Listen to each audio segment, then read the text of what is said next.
Now let's have a closer look to the datagram header in the IPv6 protocol.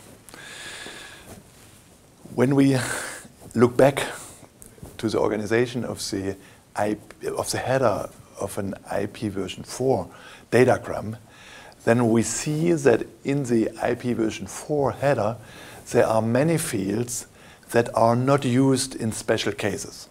For example, there are fields for providing information for fragmentation that's not used, that are empty if the data packet is not fragmented. And you know, there are not so many packages which are fragmented.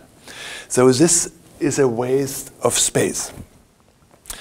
First, and another, the number of fields that needs to inspected by the routers increase router load, particularly if they have to look to the fragmentation information, also in cases there is no fragmentation. And exactly this was when people designed the new protocol, the IPv6 protocol, then they asked themselves the question, is it necessary? Because with the IPv6, there are much longer addresses. You remember, address length of the destination address of the sender address is 4 times larger than an IPv4. So the question was to hold the new header in IPv6 as efficient as possible.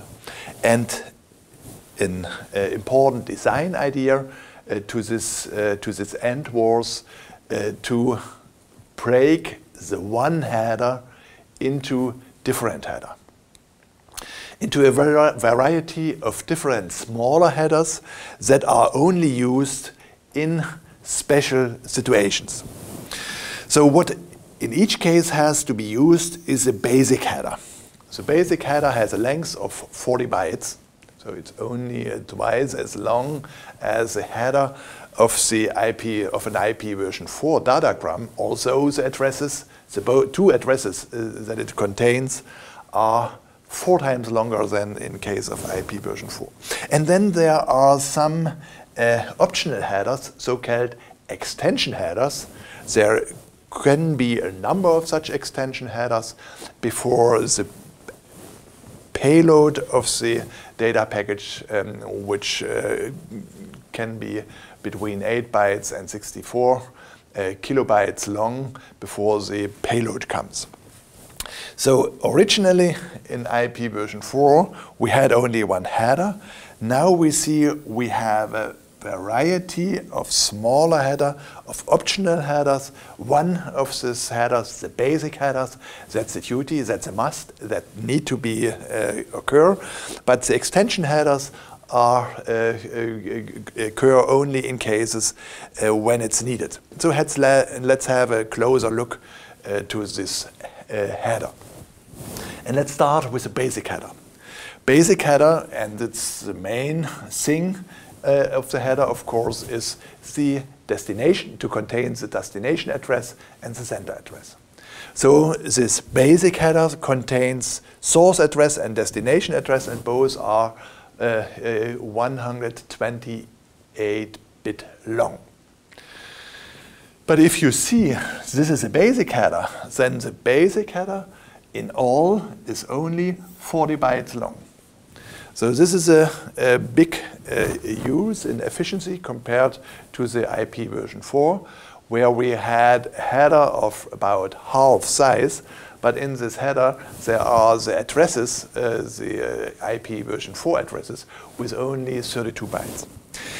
When you look here through the fields in the header, then you have the version. Okay, it's clear to tell the routers that this is an IPv6 version 6 header.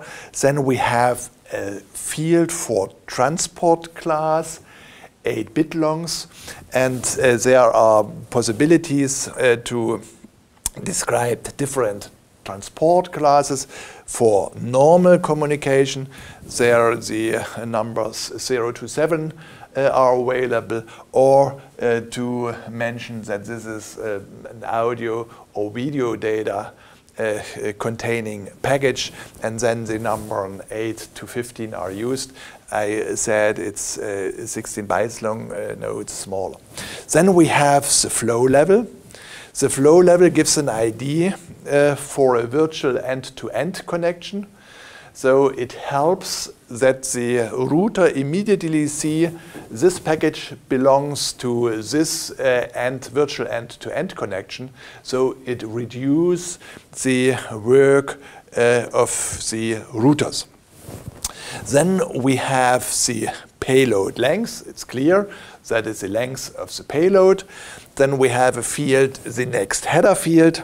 And in the next header field, there is mentioned what is the next subsequent header.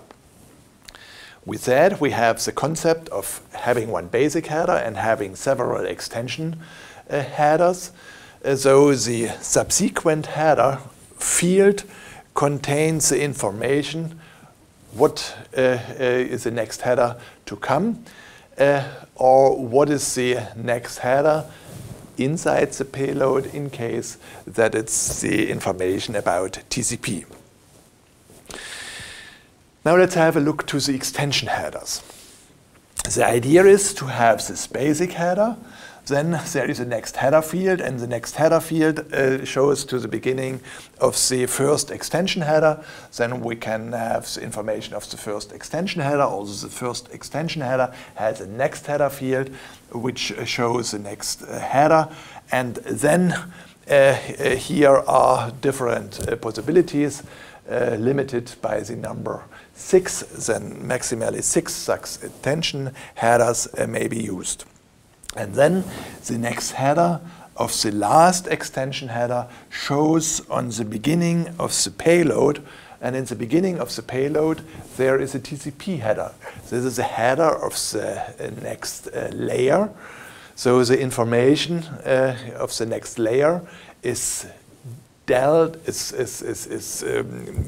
with like payload. So this is the real payload, but to the payload in IP version, of the IP layer are also the information, the header for the TCP header. So in case of the last extension header, the next header information shows the TCP header.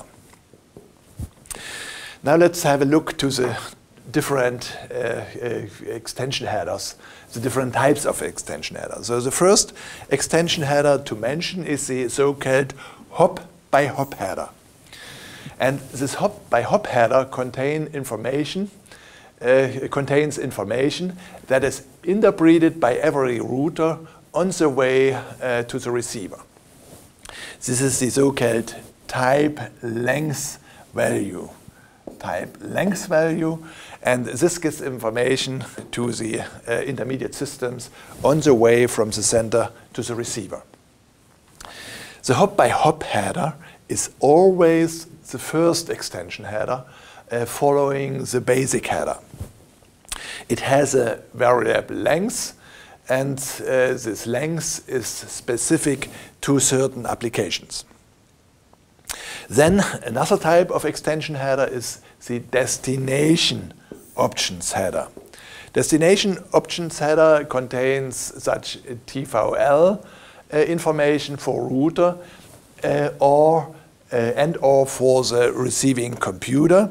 If this is information for the router, then the destination options header following directly the basic header.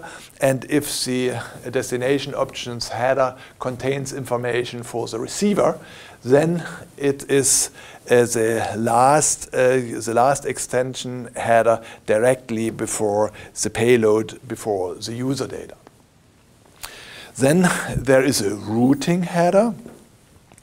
In the routing header is a possibility to list the routers that have to be passed on the way from the sender to the receiver. So there are different possibilities. In the case of strict source routing, each router has to mention on the path from the sender to the receiver. And in the case of loose source routing, only few of them need to be mentioned. this concept, you remember, we already had in the IP version 4 header. Now, also in IP version 6, it's possible from the sender to determine the path the package has to be taken when it is transmitted from the sender to the receiver. And there are the two approaches, the strict source routing and the loose source routing. And here you see that in case of IP version 4, this was part of the header, of the one header of an IP version 4 data packet. Here, this information about this routing is concentrated in this routing header, and if the sender does not specify the route to the sender, then this header does not occur at all. Then next type of extension header is the fragmentation header. The name already tells it that this contains information about fragmentation. When a data packet exceeds the maximal transfer unit of the networks to be passed. Also here we see the efficiency of the IP version 6 concept. If packages are fragmented, all the administrational data around the fragmentation are concentrated into this fragmentation header, and only in that case this extension header, the fragmentation header, is used. Then for security aspects, we have two more extension headers. One is the authentication header. The authentication header contains checksums, contains signatures of the sender for authentication, so that the receiver can see this packages originally comes really from the sender. And second extension header that provides security functionality is the encapsulation security payload, and this contains key for encryption of the user data or of the user and part of the header data. So both provide the possibility for more security in the IP version 6 protocol.